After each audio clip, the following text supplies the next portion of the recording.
Do you swear that the evidence you're about to give will be the truth, the whole truth, and nothing but the truth? I swear.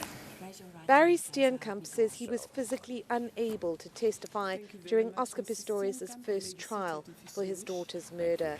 Thank you. Now, after the appeal court overturned Pistorius' culpable homicide conviction and replaced it with one of murder, the distraught father says he has to testify.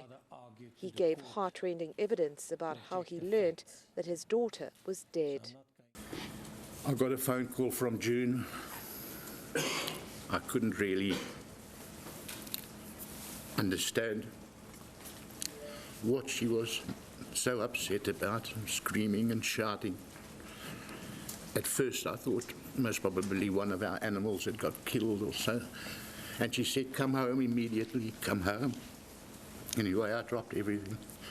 And on my way home, I tried to fathom out what she tried to tell me. Then I realized that she mentioned Reeva.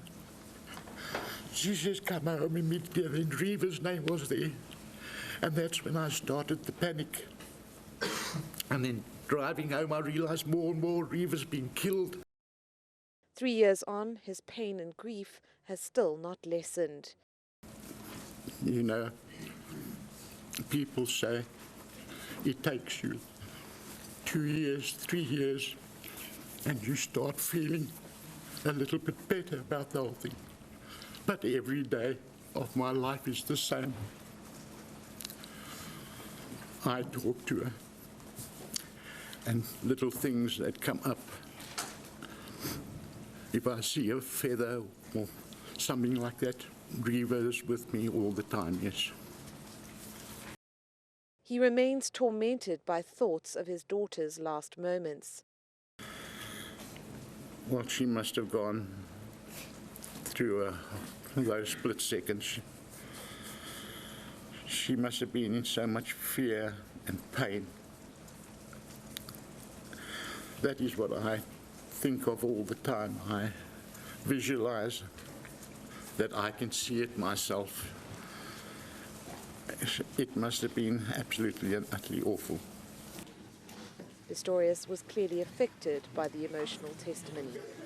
Barry Steenkamp's pain was a physical force in courtroom GD and is very likely to be used by the state to counter the defence's argument that Oscar Pistorius is a broken man who should not be jailed. June is forgiven. She feels it's right in her heart to forgive Oscar. But then you must understand, by forgiving like that, it still does not exonerate you from the crime. My lady, it's been very difficult for me to forgive. But I feel the same, that Oscar has to pay for what he did. He has to pay for it. The state will call its last witness on Wednesday. Karen Morn, Pretoria.